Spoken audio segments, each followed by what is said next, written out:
सब हरिओम तत्सत। सबके हृदय में विराजमान ईश्वर को नमन वंदन और प्रणाम। और शरद पूर्णिमा की सभी को बहुत बहुत शुभकामनाएं। आज शरद पूर्णिमा है, बहुत से लोगों को पता होगा। खीर बनाते हैं लोग और चांद की रोशनी से उसको एनर्जाइज करते हैं, आरोग्य भी प्राप्त होता है। और आज की रात बहुत बहुत प्रकार की साधनाएं होती हैं। कई लोग रात भर जप करते हैं, कई लोग ध्यान करते हैं, कई लोग साधना करते हैं, कई लोग आसन सिद्ध कर लेते हैं। कई लोग मन के जो रोग हैं उनसे मुक्त होने के लिए चंद्रमा का दर्शन करते हैं और प्राणायाम कर लेते हैं। और बहुत ही अलग अलग तरीके की क्रियाएं की जाती हैं, क्योंकि आज के दिन का जो चंद्रमा है वह हमारे शरीर पर बहुत अच्छा असर डालता है। तो खैर ये तो फुल मून की विशेषता है ही, लेकिन आज की जो कथा है वह भी चंद्रमा की तरह शीतल और आपको पूर्ण बना देने की कथा है। सो 3 बार सभी लोग मन में एक बार संकल्प दोहरा लें कि हे भगवान शिव, आप मेरे गुरु हैं, मैं आपका शिष्य हूँ। आप मेरे गुरु हैं, मैं आपका शिष्य हूँ। आप मेरे गुरु हैं, मैं आपका शिष्य हूँ। मुझ शिष्य पर दया करें, मेरे मन मंदिर में विराजमान होकर उसे शिव में ज्योतिर्मय और प्रकाश में बना दे। माँ भगवती मेरे हृदय में विराजमान होकर उसे शक्ति में, श्री में और समृद्धि में बना दे। सभी संत ग्रंथ मेरे हृदय में विराजमान होकर उसे भक्ति में बना दे। मैं गरुड़ पुराण का आश्रय लेकर ईश्वर का ध्यान मन और जप करने जा रहा हूँ। ये गरुड़ पुराण का श्रवण, ये मनन, ये ध्यान, ये जप मेरे आत्म तत्व का जागरण करे। इस भाव के साथ हम कथा सुनेंगे। कुछ क्षण हृदय में गुरु रूप भगवान शिव का ज्योति स्वरूप ध्यान करें। आंखें बंद कर लें और ध्यान लगाएं उस परम प्रकाश, परम ज्योति के ऊपर, ओमकार के ऊपर। ओम ब्रह्मानंदम परम सुखदम केवलम ज्ञान मूर्तिम द्वंद्वातीतम गगन सदृशम तत्वमस्यादि लक्ष्यम एकम नित्यम विमलमचलम सर्वधी साक्षिभूतम भावातीतम त्रिगुण रहितम सद्गुरुं तम नमामि। अखंड आनंद बोधाय शिष्य संताप हारिणे सच्चिदानंद रूपाय तस्मै श्री गुरुवे नमः। तस्मै श्री गुरुवे नमः। गुरुर्ब्रह्मा गुरुर्विष्णु गुरुरेव महेश्वरः गुरुर्साक्षात् परब्रह्म तस्मै श्री गुरुवे नमः। तस्मै श्री गुरुवे नमः। ओम मंगलम भगवान विष्णु मंगलम गरुणध्वजा मंगलम पुंडरीकाक्षय मंगलाये तनुहरि।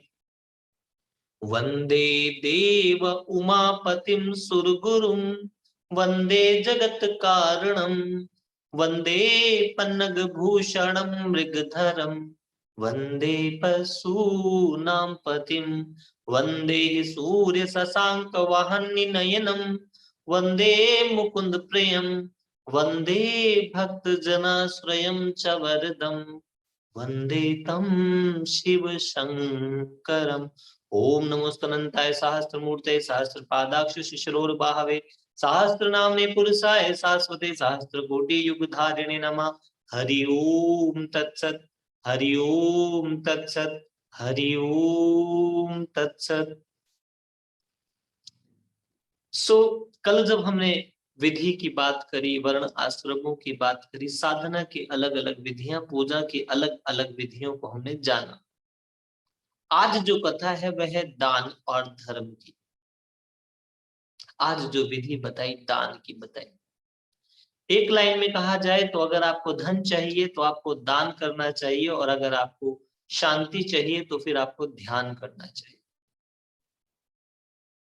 अब बिना ध्यान के दान नहीं हो सकता और बिना दान के ध्यान नहीं हो सकता, ये दोनों एक दूसरे से जुड़े। अब की फिर मनुष्य कहेगा कि ऐसा थोड़ी होता है, क्यों करें हम दान किसी को।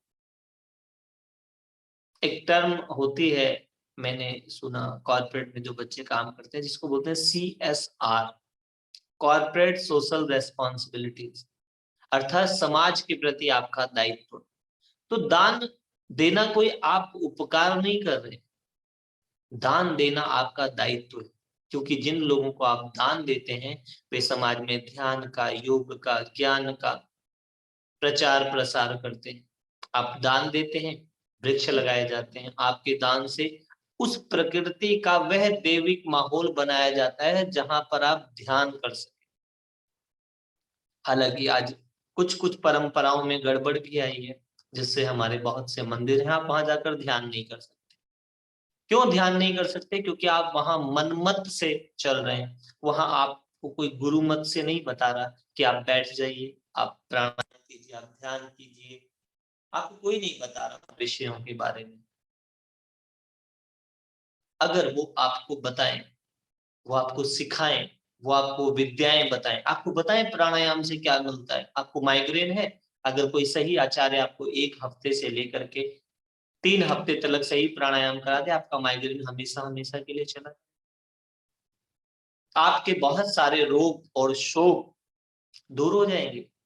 आपको भय, फोबिया है, डिप्रेशन आ रहा है, एंजाइटी आ रही है, मंत्र जाप करके आप ठीक कर सकते हैं उसको।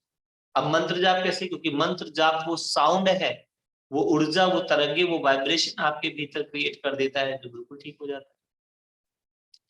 अब उन मंत्रों की विशेषताएं, उनके प्रति आपके मन में विश्वास, श्रद्धा और अनुभव कराने के लिए जिन लोगों ने अपने आप को समर्पित किया था, उनके व्यक्तिगत हितों की रक्षा करने के लिए, उनके व्यक्तिगत हितों का टेक केयर करने के लिए दान की व्यवस्था बनाई। दान देना चाहिए। दूसरा, दान देने से आपके भीतर की समृद्धि आती है, जिसको बोलते हैं पॉवर्टी कॉन्शियसनेस। उसको ब्रेक करने के लिए अगर कोई चीज है तो वह है दान। अगर पॉवर्टी कॉन्शियसनेस हुआ तो आपका जो धन है वह आपके काम नहीं आएगा, आप सिर्फ पैसे के चौकीदार बनकर रह जाते हैं। तो उस पैसे की चौकीदारी से मुक्ति दे करके उसका अनुभव करने के लिए, उसका एक्सपीरियंस करने के लिए जो शक्ति आपको देता है, उस कर्म को दान कहते हैं, कि आप दान करें। फिर दान भी किस प्रकार, एक स्वार्थपूर्ण दान है। दान को भी 3 कैटेगरी में बांटा, सत, रज और तम। तमोगुणी दान है, अहंकार का पोषण होना चाहिए, गुरूर, जिद में। पड़ोसी ने भंडारा बांटा है तो मैं भी भंडारा बांटूंगा। उसने छोले पूरी बांटे थे, मैं राजमा पूरी और पता नहीं क्या क्या बांटूंगा, सिर्फ इसलिए कि उससे बेहतर करूंगा। अहंकार के लिए, दिखावे के लिए तमोगुणी दान है। रजोगुणी दान है, किसी आचार्य से सुन लिया, करेंगे दान, और दान का दिखा मतलब वहां पे भी अहंकार रखेंगे कि देखो हमने इतना कर दिया, गुरुजी आपने कहा था तो हमने ये कर दिया। आपने कहा था कि गरुड़ पुराण की 1 दिन की कथा डोनेट करनी है, मैं 5 दिन की कथा डोनेट कर रहा हूँ, और आप बताना कि मेरे जैसा कोई है जिसने 5 दिन की कथा डोनेट करी हो। सबने एक एक की करी, मैंने 5 दिन की करी, मैं श्रेष्ठ हूँ। ये रजोगुणी। और सतोगुणी क्या है कि गुरु जी मुझे भी बताना, गरुड़ पुराण की कथा क्या, आप मुझे भागवतम में भी बताना। जब जब कोई सत्कर्म हो तो मुझे ही बताना, मैं अपनी योग्यता अनुसार उसमें कंट्रीब्यूट करूंगा। और कृपया मेरा नाम कहीं ना ले। राजा बेन की एक कहानी है कि राजा बेन जब लोगों को दान देते थे तो ऐसे नीचे देखते हुए देते थे। तो किसी ने पूछा कि राजा, आप दान करते हो तो नजरें क्यों झुका के रखते हो, क्यों? आपको पता है कई कई लोग 2 2 बार भी लेके चले जाते हैं। तो राजा ने कहा, देनहार कोई और है, दे तो रहत दिन रैन, यही सोच सोच करके झुके रहत है कि मैं नहीं, मुझे भी उस परमात्मा ने दिया है, वो दाता है, मैं तो सिर्फ माध्यम हूं। तो अगर इस प्रकार का भाव आपके हृदय में जागृत हो जाता है, तब उसको सात्विक दान कहते हैं। और दान देने वाला व्यक्ति हमेशा भरपूर रहता है। ऐसा मेरा व्यक्तिगत अनुभव है, मेरे हजारों शिष्य ऐसे हैं जो जीवन में दान करते रहते हैं। लेकिन दान कैसे करना है यह भी समझ लें। दान श्रद्धा समान, ऐसा नहीं है कि आप अपने श्रद्धा से आगे चले जाएं। आपके हृदय में जो स्वाभाविक श्रद्धा उठती है उसके अनुसार दान करना चाहिए। दान श्रद्धा समान।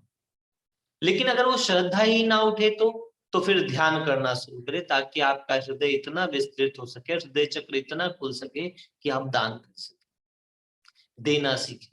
क्योंकि इस प्रकृति का जो सिद्धांत है, यहाँ सब दे रहे हैं। सूर्य निरंतर प्रकाश दे रहा है,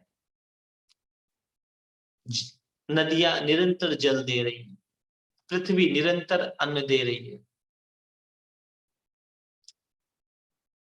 पृथ्वी निरंतर वायु निरंतर आपको श्वास दे रही है, वृक्ष आपको ऑक्सीजन दे रहे हैं, फल दे रहे हैं। इस प्रकृति के जो मूल तत्व हैं वह दे रहे हैं, तो उन तत्वों का आपके भीतर जागरण तब होता है जब आप भी देना सीख जाते हैं। लेकिन देना है बैलेंस, ऐसा भी नहीं कि अति कर दो, एक्सेस इज पॉइजन। अधिक नहीं, मध्यम मार्ग लेना है। अपने जीवन का एक अंश दान करना निरंतर होना चाहिए, और दान सही जगह होना चाहिए। मुझसे कोई कहता है कि समाज को क्या दान दिया जाए, तो मैं कहता हूँ ज्ञान दान में सहयोगी बनो। क्योंकि मनुष्य को ज्ञान नहीं है, वो क्या कर रहा है क्यों नहीं कर रहा है। कल की कथा में मृत्यु की बात आएगी कि क्या होता है मृत्यु में। मैं कई बार शमशान में जाता हूँ तो मैं देखता हूँ लोग वहां भीड़ में खड़े हुए इधर उधर की बातें कर रहे हैं। उनको ये तक नहीं पता कि शमशान में क्या करना होता है, अंतिम संस्कार में किसी के जाओ उस क्षण कितना शांति से, किस ध्यान में लीन होकर के उसको कैसी वाइब्रेशन बनानी चाहिए, लोगों को यह भी नहीं पता। कोई इधर खड़ा है, कोई उधर खड़ा है, क्यों? क्योंकि ज्ञान नहीं। जितने उपद्रव होते हैं वह सब ज्ञान न होने के कारण। जब आप में ज्ञान नहीं है तो अज्ञान होगा। अज्ञान क्या करेगा? मन मर्जी करेगा। उस मन मर्जी का परिणाम क्या होगा? पीड़ा, कष्ट, दुख, स्वयं को भी और दूसरों को भी। ज्ञान नहीं है, सुबह उठते ही पता ही नहीं चलेगा क्या करे, दिन की शुरुआत कैसे करें। उठते ही न्यूज़पेपर लगा लिया या न्यूज देखनी शुरू कर दी, पूरे तुम संसार की नेगेटिविटी स्वयं में डाल दो। तो अगर ज्ञान होगा तो क्या करेगा? सुबह उठेगा, उठते ही सबसे पहले ओमकार का जप करेगा। 3 बार हम लोग भी कर लें। ओ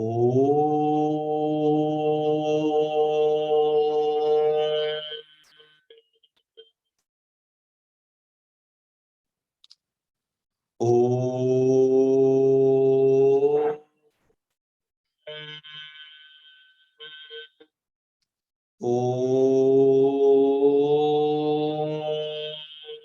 तो ज्ञान होगा तो सबसे पहले उठते ही ओमकार का जप करेगा। ईश्वर का स्मरण करके परमात्मा को धन्यवाद देगा कि हे प्रभु, आज के दिन के लिए धन्यवाद, और आज का जो ये मेरा दिन है ये आपकी इच्छा से अच्छा बीते। मैं अपने आज के दिन में अच्छे से अच्छे सत्कर्म कर सकूं और औरों के जीवन में भी कुछ अच्छा कंट्रीब्यूट कर सकूं, कुछ वैल्यू ऐड कर सकूं। ज्ञान होगा तो ऐसा करेगा। थोड़ा सा योगा प्राणायाम एक्सरसाइज कर लेगा, सुबह अच्छी डाइट लेगा। और अगर ज्ञान नहीं हुआ तो क्या करेगा? एक होती है बैड टी, लोग उसको बेड टी बोलते हैं, मैं उसको बैड टी, गंदी वाली चाय बिस्तर पे पड़े पड़े पी लेगा। न वॉशरूम गया, न कुछ, मुंह भी गंदा है, और जिस समय पेट को साफ करना था उस साफ करने में और गंदगी डाल रहा है। ज्ञान ही नहीं, आलस में पड़ा हुआ है।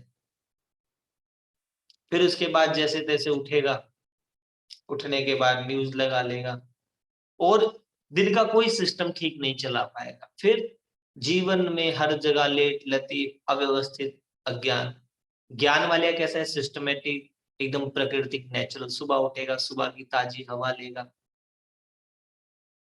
और उसके बाद दिन पूरा अच्छे से बीतेगा, अपने हर काम को अच्छे से कर पाएगा, प्लानिंग कर लेगा सुबह ही कि आज मुझे क्या क्या करना है। तो ज्ञान से ये होता है। ज्ञान ही व्यक्ति के जीवन का आधार है। जिसको ज्ञान नहीं है वो सारा दिन भाग करके इतना दुखी परेशान होकर के मन की शांति के लिए शराब पिएगा, शराब पी करके खुद भी परेशान होगा, एक को और परेशान करेगा। किस कारण से? अज्ञान से। जो शांति चाहिए, जो आनंद चाहिए, जो प्रेम चाहिए, वह ज्ञान से प्राप्त होता है। ज्ञान होगा तो वह तीर्थों पर भी जाकर के ठीक से कुछ अनुभव कर पाएगा, दिव्यता का अनुभव कर पाएगा। अज्ञान होगा तो वहां पे भी पाप कर्म कर आएगा, जाके जाएगा नहाने गंगा, ऋषि आश्रमों के दर्शन करने जाएगा लेकिन वहां भी बियर की बोतल ले जाएगा। क्यों? क्योंकि ज्ञान नहीं। इस संसार की जितनी गड़बड़ क्रियाएं हैं वो अज्ञान के कारण है। इसीलिए कहते हैं अज्ञान तिमिर अंधस्य ज्ञानंजन शलाकया चक्षुरम मिलतम येन तस्मै श्री गुरुवे नमः। कि जब ज्ञान का अंजन लगा आंख में, चक्षुरम मिलतम येन तस्मै श्री गुरुवे नमः, कि अज्ञान का जो तिमिर था, जो अंधकार था, वह किससे दूर हुआ? ज्ञान अंजन शलाकया। तो इस ज्ञान अंजन शलाकया को मजबूत कराने के लिए आपको दान देना चाहिए।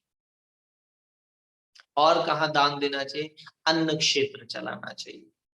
सर्वश्रेष्ठ जो दान है वह है विद्या दान, विद्या के लिए, शिक्षा के लिए।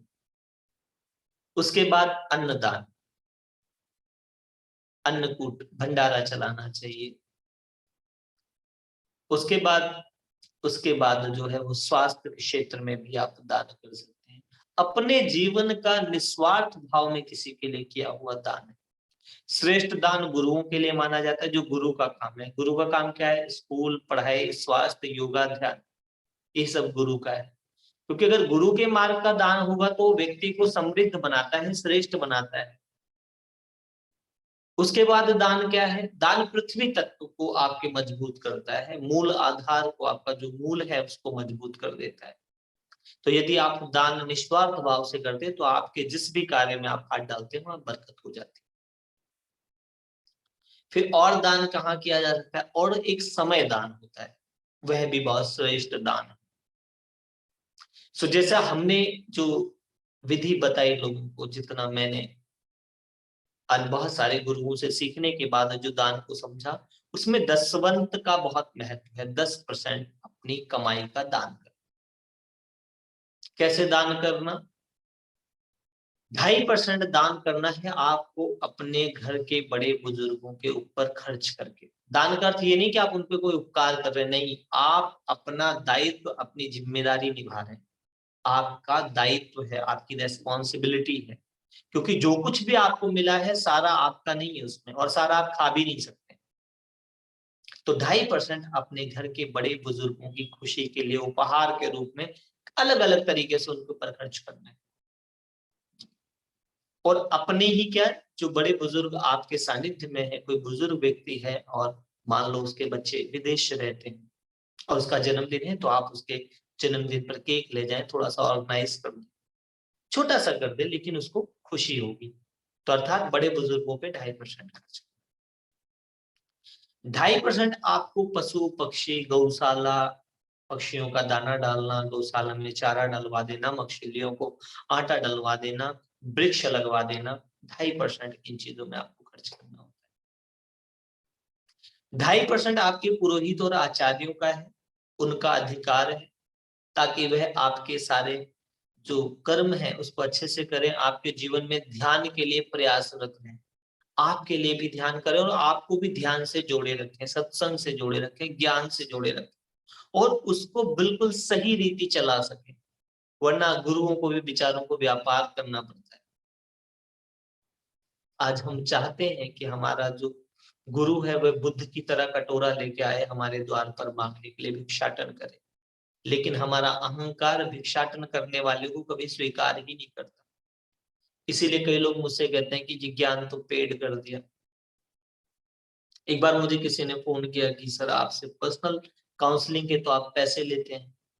तो मैंने कहा ना लूं, हजारों लोग रोज बात करना चाहते हैं, 5-5 मिनट बात करूं तो 5,000 मिनट चले जाते।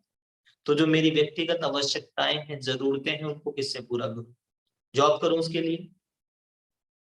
अगर मैं एस्ट्रोलॉजी देखता हूं तो मुझे उसमें समय लगता है। एक कुंडली देखने में 1 से 1.5 घंटे का टाइम कम से कम है, और 1 घंटे आपकी काउंसलिंग में 2 घंटे खर्च हो जाते हैं। 4 लोगों की देखिए 8 घंटा पूरा हो गया। इतना बड़ा हृदय तो नहीं है कि आप बिना मांगे दे सको। सो इस प्रकार से आपको अपने जिन आचार्यों से आप सेवाएं ले रहे हैं, जिनसे ज्ञान ले रहे हैं, उनके ऊपर भी आपको 2.5% खर्च करना चाहिए, ताकि वह आपको शुद्ध ज्ञान सही तरीके से निस्वार्थ भाव से दे सके, उन्हें अपने व्यक्तिगत हितों के बारे में न सोचना पड़े। और 2.5% आपको अपने ऊपर, अपने ज्ञान कोष को बढ़ाने के लिए, जिसमें आप अच्छी अच्छी पुस्तकें लें, अच्छे वर्कशॉप करने जाएं जो पेड वर्कशॉप है। ऐसे बहुत सारे माइंड के वर्कशॉप हैं, सोल वर्कशॉप है, योगा की क्लासें हैं, जिसको आप, क्योंकि आपको जिस सिस्टम से चाहिए, जिस वीआईपी तरीके से चाहिए, ऑर्गेनाइज तरीके से चाहिए, उसको ऑर्गेनाइज करने में धन एक महत्वपूर्ण स्थान देता है। तो आपको 2.5% अपने ऊपर खर्च करना चाहिए। ये हो गया दसवंत आपकी कमाई।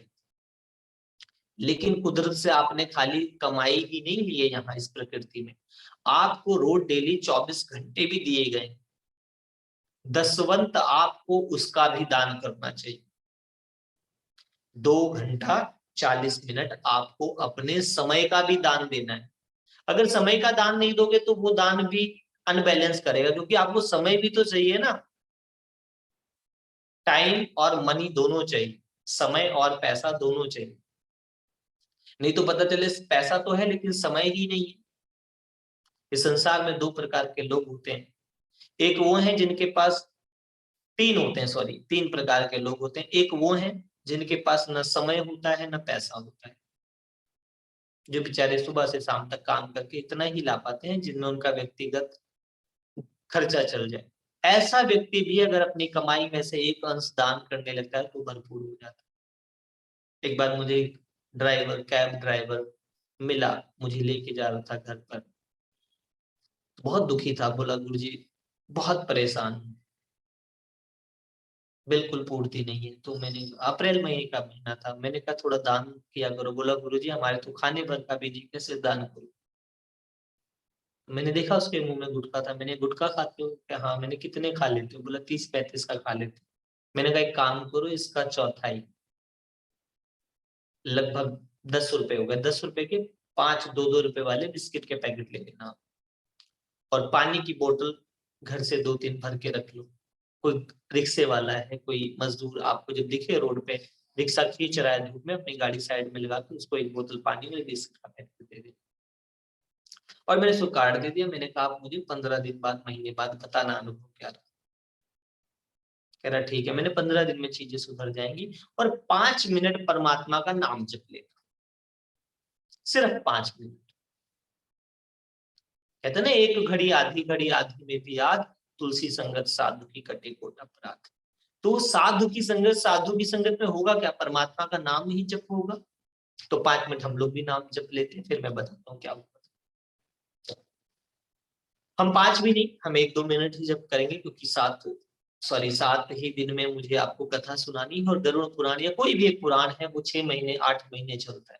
जब हम भागवतम पुराण पढ़ा के एक एक चीज का अनुभव कराते हैं तो 6 से 8 महीने भी लग जाते हैं, क्योंकि हफ्ते में 2 घंटे सुनाना होता है तो 8 घंटे तो समय लगता है। तो हम लोग थोड़ी देर नारायण हरि मंत्र का जाप कर लें। ओम नारायण हरि, ओम नारायण हरि, ओम नारायण हरि, ओम नारायण हरि, ओम नारायण हरि, ओम नारायण हरि, ओम नारायण हरि, ओम नारायण हरि, ओम नारायण हरि, ओम नारायण हरि, ओम नारायण हरि, ओम नारायण हरि। नारायणाय तुभ्यं नमामि, हे लक्ष्मीकान्तं तुभ्यं नमामि, हे शान्ताकारं तुभ्यं नमामि, जगदीश्वराय तुभ्यं नमामि। ओम नारायण हरि, ओम नारायण हरि। सो हुआ क्या उसके बाद? उसके बाद उस बंदे ने मुझे 15 दिन बाद फोन किया, बोला गुरुजी आपकी बहुत कृपा हो गई, चमत्कार हो गया, मेरी कमाई बहुत अच्छी होने लगी। मैं जहाँ सवारी उतारता हूँ कुछ ही देर में मुझे सवारियां मिल जाती है, लोग मुझे टिप देने लग गए।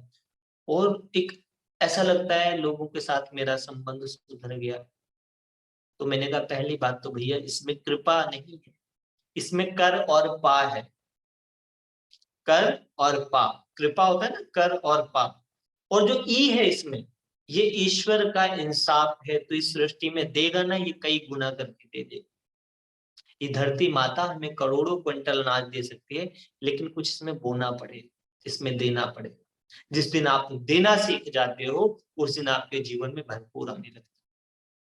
ऐसे एक और था, एक मैकेनिक था, वो भी एक बार मेरे पास आया और बहुत दुखी था। बोला, गुरुजी मेरे पास तो कुछ भी नहीं है देने के लिए। मैंने, कुछ भी नहीं है?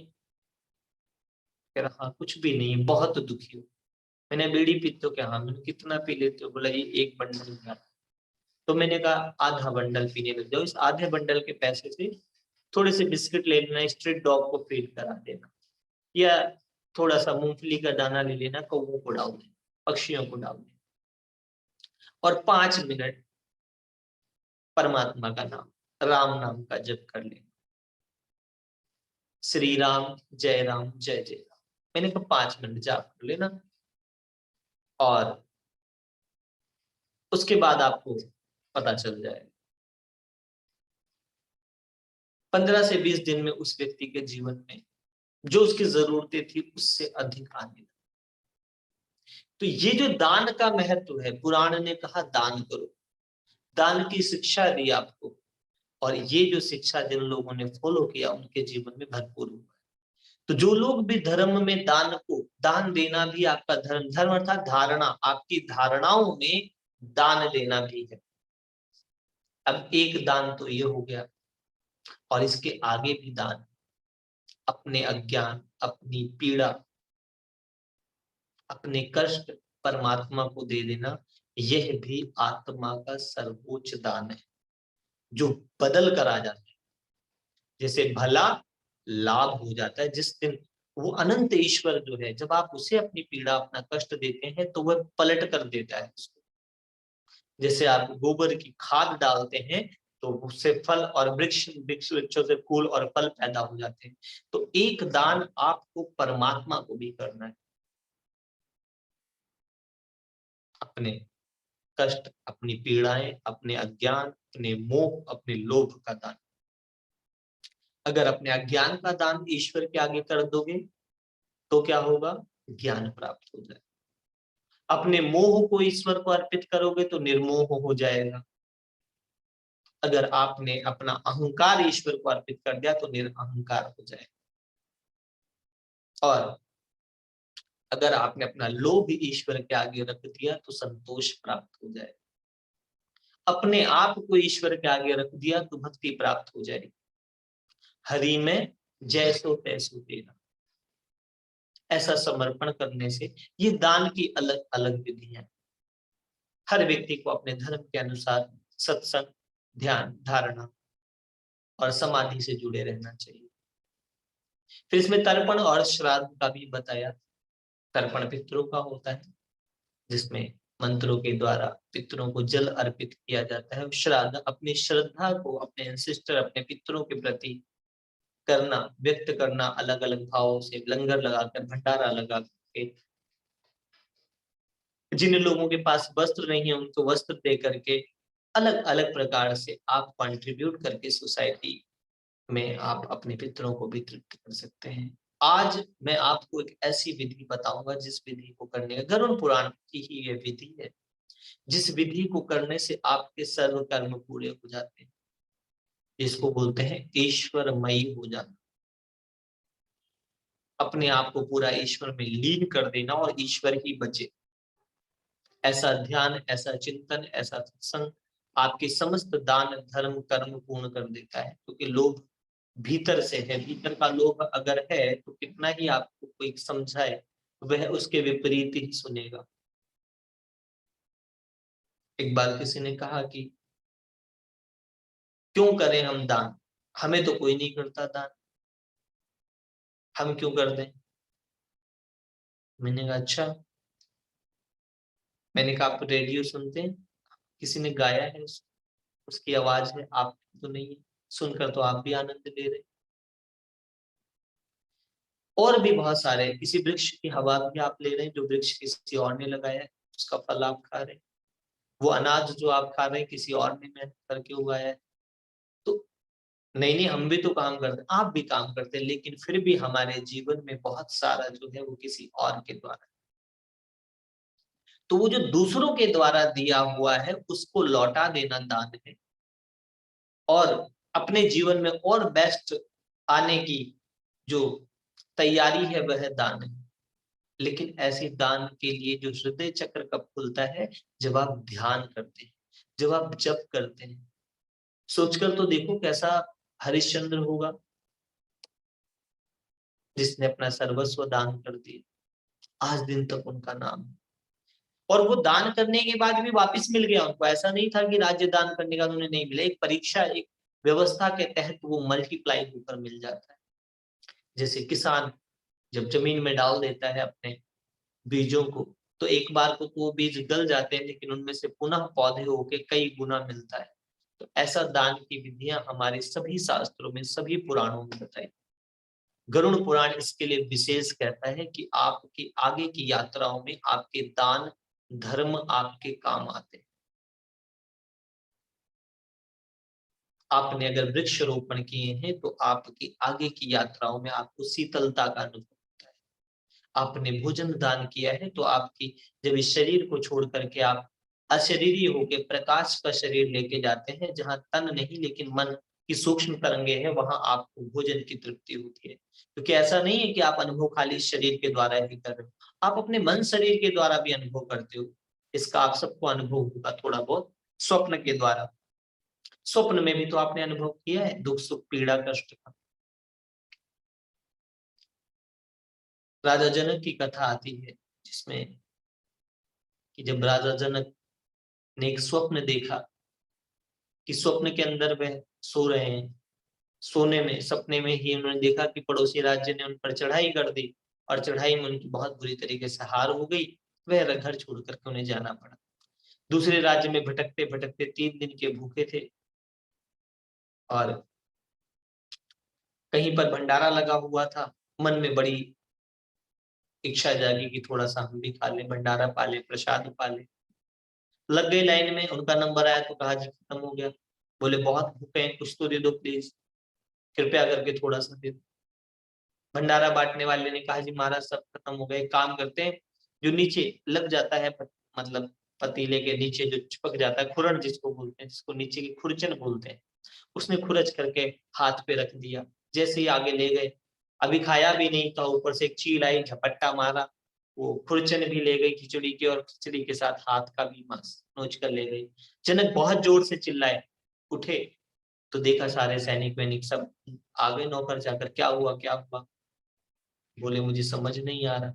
अपने गुरु का ध्यान किया उस क्षण, अष्टावक्र का ध्यान किया। अष्टावक्र ने कहा कि भाई क्या हुआ राजन बताओ। बोले भगवान मुझे समझ नहीं आ रहा कि मैं राजा हूं या मैं वो भिखारी हूं जो मैंने तब देखा था, कौन सा सच है। तो अष्टावक्र ने कहा कि राजन वो सोती आंखों का स्वप्न था, ये जागती आंखों का स्वप्न है, क्योंकि जो दृश्य जगत है ये अदृश्य चैतन्य ईश्वर से जुड़ा हुआ है। आपका सत्य तत्व तो ईश्वर तत्व है, और ईश्वर सदा ऐश्वर्य पूर्ण रहता है। बाकी वो सोती आंखों का स्वप्न था, ये जागती आंखों का स्वप्न है। ना आप राजा हो ना आप भिखारी हो। तो ये जो आप दृश्य जगत में उलझे हुए हैं, इन दृश्य जगतों के अनुभव में अच्छे अनुभव करने के लिए आपके दान रूपी कर्म आपके सहयोग कर, आपको सपोर्ट करते हैं। आप करके देख लें, प्रयोग करके देख। एक सर्फ निरमा वाले भी कहते हैं पहले इस्तेमाल करो फिर विश्वास करो। तो अनुभव करें आप, और आप पाएंगे। और आप चाहो तो ऑब्जर्व भी करो, जो लोग मिलकर दान करते हैं, ध्यान करते हैं, जप करते हैं, भक्ति करते हैं, साधना करते हैं, वो औरों से अधिक समृद्ध होते हैं। मैंने देखा है जो लोग निरंतर अपनी पूजा ध्यान पाठ योगा को सही से करते हैं, फिर पीड़ा पीड़ा इस संसार में सबके साथ सुख दुख जुड़ा हुआ है। सुख दुख या संसार में सब काहू को होए, ज्ञानी भुगते ज्ञान से अज्ञानी भुगते रोए। तो उस सुख और दुख के बीच मध्य बिंदु से गुजर जाने के लिए जिस शक्ति, जिस सपोर्ट, जिस सहयोग की जरूरत होती है उसको दान कहते हैं। तो सबसे पहले छोटा पदार्थों का, द्रव्यों का दान करना, अन्न का दान करना, अपने व्यक्तिगत स्वार्थ का त्याग करके किसी और के लिए भी कुछ करना। अगर सहज भाषा में कहें तो तदबीर से बिगड़ी हुई तकदीर बना ले, अपने पे भरोसा है तो ये दांव लगा ले। दान नो डाउट आपको लाभ देता है, लेकिन लाभ की वासना से अगर दान कर रहे हैं तो वह दान रजोगुणी और तमोगुणी है। आप निस्वार्थ करते हैं कि ठीक है ये ईश्वर का था, मैंने ईश्वर के निमित्त ये निकाल दिया, वो आपको मल्टीप्लाई होकर कई गुना होकर लाभ देता है। साधना में सेवा और दान का बहुत महत्व है। जो लोग सेवा करते हैं वह साधना में बहुत जल्दी आगे चले जाते हैं। जो लोग सेवा में दान भी देते हैं और सेवा भी करते हैं, उनकी भी साधना जल्दी खिल जाती है। वरना इस संसार में कोई भी सारा भोग नहीं पाया। और वेद कहता है तेन चित्ते नेति भुंजते, त्याग वही करता है जिसने भोगा हो, जिसने प्राप्त किया हो। और धन की तीन गति, सर्वोच्च गति है दान, अर्थात अपने जीवन में जो प्राप्त किया है उसको कुछ समाज के हित के लिए निकाल देना। दूसरी गति है धन की, दूसरी गति जो है वह उपयोग और उपभोग। अगर आपके पास धन है तो आप अच्छे से खा लें, पहन लें, योग कर लें, ध्यान करें, जो आपकी व्यक्तिगत इच्छाएं हैं, जो आपके लिए सुख का कारक है वो करें। वरना तीसरी गति स्वतः हो जाती है जिसको बोलते हैं विनाश। तो दो गतियां अगर आप नहीं करते हैं तब तीसरी स्वतः घटित हो जाती है। दान आपके धर्म को, आपके कुल को प्रतिष्ठित करता है। आपके कुल के अंदर अच्छी आत्माएं होती हैं, जो बच्चे हैं या जो आपके कुल से जुड़े लोग हैं वह भी समृद्ध होते हैं। दान का इतना महत्व है, दान से इतनी पुण्य अर्जित होता है। दान से आपके ऊर्जा चक्र बदल जाते हैं। इसीलिए जब आपका कुछ गड़बड़ होता है तो कहते हैं जाओ जी पक्षियों को दाना डाले, ये डालिए, वो डालिए, गौशाला में चारा डालिए। क्यों? क्योंकि जब आप दे रहे होते हैं तब आपकी ऊर्जा का शोधन होता है, आपके ऊर्जा चक्र खुल जाते हैं, आपका ऑरा बहुत अच्छा हो जाता है। तो दान का ये भी लाभ। सो आज बताया दान और धर्म। फिर उसके बाद यह भी बताया कि जो कुछ आपने दान किया है उसके पीछे भाव कैसा होता है, क्योंकि दान में भाव का बड़ा महत्व है।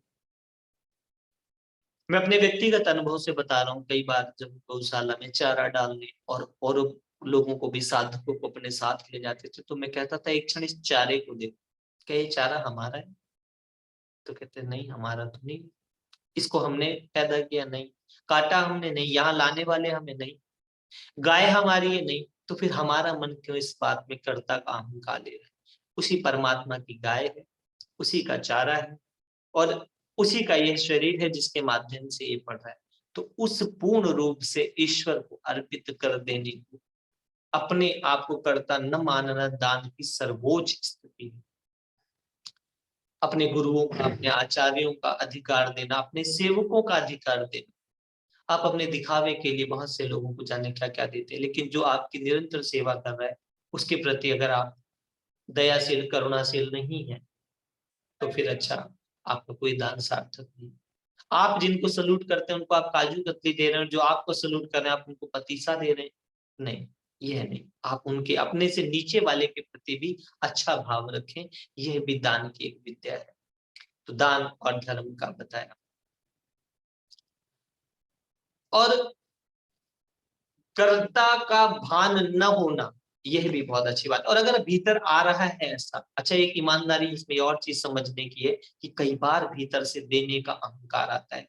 तो ये जो देने का अहंकार है ये अपने ईश्वर, अपने इष्ट, अपने गुरु के आगे वैसा ही रख देना जैसा आया है, यह भी दान है। जैसे शिव की पूजा में क्या चढ़ता है, सब जो अशिवपना है वह शिव को चढ़ता है, जिसको कोई स्वीकार नहीं करता उसे शिव स्वीकार कर लेते हैं। तो अगर आपके भीतर कभी ऐसा भाव आए तो झूठे मत होना, स्वाभाविक है।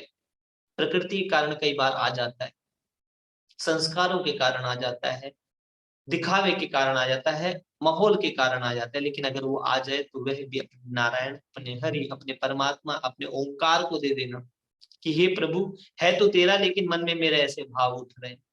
इतनी सच्चाई से अगर आप ईश्वर के आगे अपने मन के भाव को रख दोगे तो इसको बोलते हैं प्रेम पूर्वक किया हुआ दान। ये था दान का महत्व।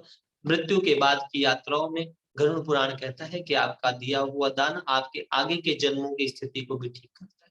कल किसी बात पे चर्चा थी तो हम इसी विषय पे आए थे कि क्यों कोई किसी अमीर रईस घर में पैदा हो रहा है, क्यों किसी के घर में दरिद्र हो रहा है।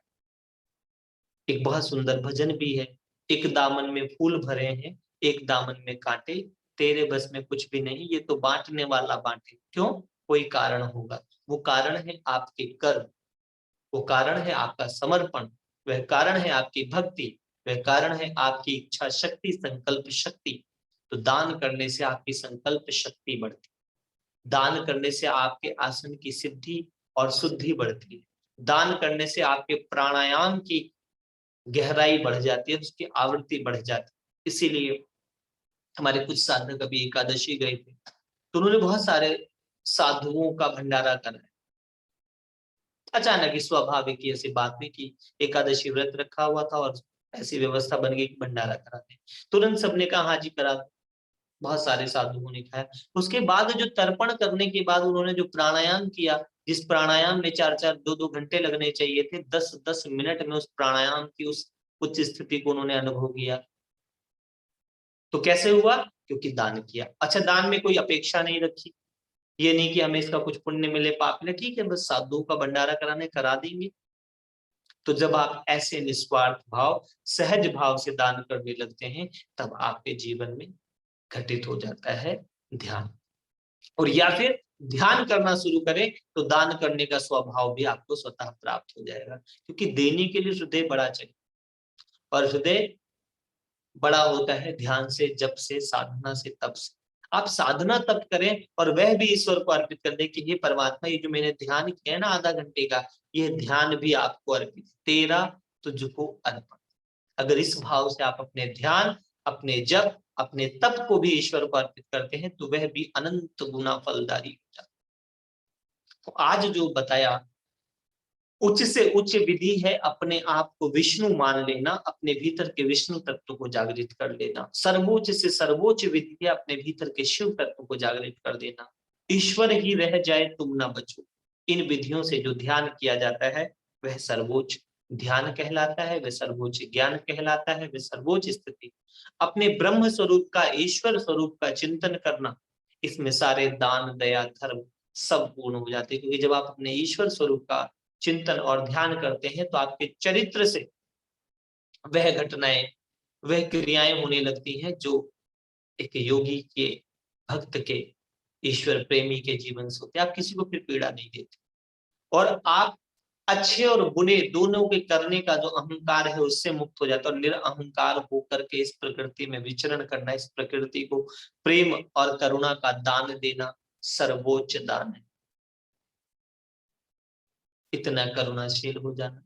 तो सभी लोग, आज फुल मून जो है, चंद्रमा पूर्ण है, शरद पूर्णिमा है, आज के दिन गोपियों ने कृष्ण के साथ रास रचाई। रास का अर्थ होता है एक जैसा हो जाना। पता नहीं चल रहा था कहाँ गोपी है और कहाँ गोपेश्वर है, और सबने अपने गोपेश्वर को एक ईश्वर के रूप में अपना व्यक्तिगत बनाया। मैं अक्सर कहता हूँ कि अपने राम, अपने शिव, अपने भगवान को ढूंढना जो आपका हो, जिसके आप हो, जहां मैं और तू मिलकर हम हो जाते हो। तो ऐसा ही ध्यान आज हम लोग करेंगे। आंखें बंद कर ले, बंद आंखों से, बंद आंखों से एक बार स्वयं का अवलोकन कर ले, श्वासों को सहज कर ले, और मानसिक जप करें। ओम नारायण हरि, ओम नारायण हरि, ओम नारायण हरि। सर्वप्रथम इस मंत्र का अपने हाथ में करन्यास करें, दोनों हथेलियों में इस मंत्र का जाप करें। ओम नारायण हरि, ओम नारायण हरि।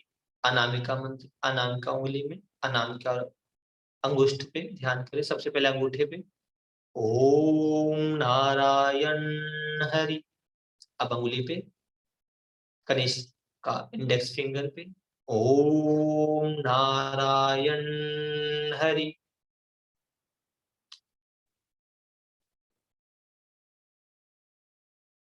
मिडल फिंगर पर। ओम नारायण हरि। रिंग फिंगर पे। ओम नारायण हरि। लिटिल फिंगर पे। ओम नारायण हरि। दोनों भुजाओं पर। ओम नारायण हरि। ओम नारायण हरि। दोनों कंधों पर ध्यान करें, नारायण हरि। ओम नारायण हरि। सिर के ऊपर। ओम नारायण हरि। दोनों नेत्रों में। ओम नारायण हरि। ओम नारायण हरि। अब ऐसा भाव करें कि शरीर का पृथ्वी तत्व पृथ्वी में लीन हो रहा है। ओम नारायण हरि। पृथ्वी पृथ्वी में लीन हो गई। अब जल को जल में लीन कर दे। ओम नारायण हरि। भाव करें कि आपके शरीर का जल तत्व जल में लीन हो गया। ओम नारायण हरि। अग्नि अग्नि में। ओम नारायण हरि। वायु वायु में। ओम नारायण हरि। आकाश आकाश में लीन हो। अब सिर्फ अपने आत्म तत्व का ध्यान। ओम नारायण हरि। हृदय पर विराजमान, हृदय कमल पर विराजमान विष्णु का ध्यान करें। उस सुनहरे प्रकाश का, उस ज्योति पुंज का ध्यान करें जो व्यापक विष्णु। ओम नारायण हरि। उस चतुर्भुज स्वरूप का ध्यान करें जिनकी चार भुजाएं। ओम नारायण हरि। उनका ध्यान करें जिनका मुख सूर्य के समान तेजस्वी है। ओम नारायण हरि। समस्त रिद्धियां सिद्धियां जिसके प्रकाश से निरंतर निकलती रहती हैं, उस पद्मनाभ भगवान का ध्यान हृदय में करें। ओम नारायण हरि। और अब स्वयं को संकल्पित करें, मैं निराकार ईश्वर हूं। ओम नारायण हरि। मैं निराकार ज्योतिर्मय शाश्वत ईश्वर। ओम नारायण हरि। मैं प्रकाश में ईश्वर हूँ। ओम नारायण हरि। मैं पूर्ण हूँ। ओम नारायण हरि। मैं ब्रह्म हूँ। ओम नारायण हरि। मैं सत्य हूँ। ओम नारायण हरि। मैं चित्त हूँ। ओम नारायण हरि। मैं आनंद हूँ। मैं आत्म स्वरूप ज्योतिर्मय ईश्वर हूँ। ओम नारायण हरि। और इस ईश्वर तत्व को, इस परम आकाश, परम प्रकाश परमेश्वर में लीन हो जाने। ओम नारायण हरि। अब इस अनंत आकाश, इस अनंत ज्योति में स्वयं लीन होने दे और नारायण हरि मंत्र के साथ एक हो जाए। ओम नारायण हरि। स्वयं को पूर्ण रूप से ईश्वर में लीन करते हुए भक्ति भाव से नारायणाय तुभ्यं नमामि। हे लक्ष्मीकांतं तुभ्यं नमामि। हे शांताकारं तुभ्यं नमामि। ओम नमोस्त्वनंताय सहस्त्रमूर्तये सहस्त्रपादाक्ष शिशिरोर्बाहवे सहस्रनाम्ने पुरुषाय शाश्वते सहस्रकोटि युगधारिणे नमः। पूर्ण चंद्र की तरह प्रकाशित होकर के चंद्रमा हो जाए।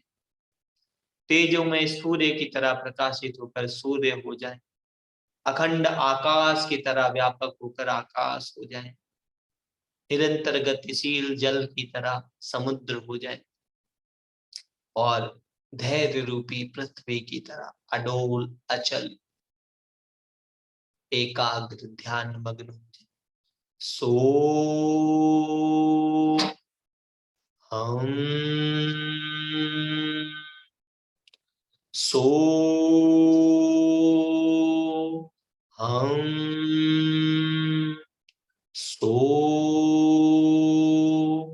हम ओम एकाक्षरं बिंदु संयुक्तं नित्यं ध्यायन्ति योगिनः कामदं मोक्षदं ओंकाराय नमो नमः। अपने भीतर की शांति, भीतर के सुख, भीतर के आनंद को जाने और स्वयं स्वयं संबोधित करके कहें कि मैं शिव हूं, मैं ईश्वर, मैं विष्णु हूं, मैं व्यापक हूं, मैं ओंकार हूं। हरि ओम तत्सत, हरि ओम तत्सत, हरि ओम तत्सत। कुछ क्षण मौन रहे, शांत रहे।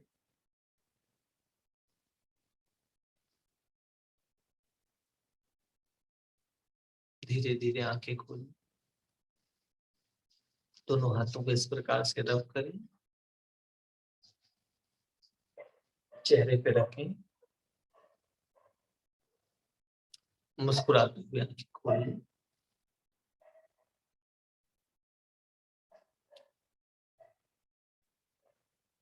अपने उस अनंत ईश्वर को, जिसका आप अंश है, जिसका स्वरूप है, उसे धन्यवाद करें। अपने गुरु को धन्यवाद करें, अपने पितरों को धन्यवाद करें। सो आज की कथा हम यहीं तक करेंगे।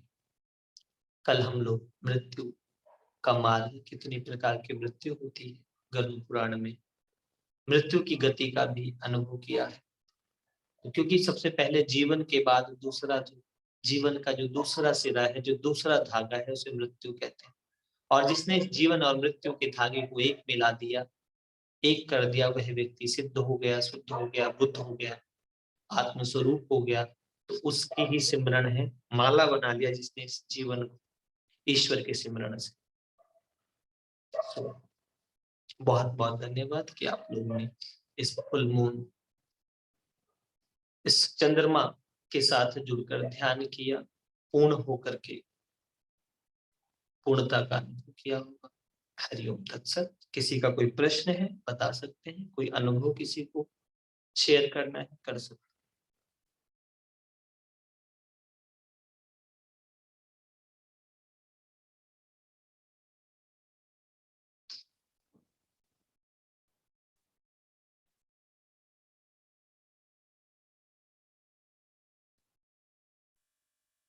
हरिओम तत्सत।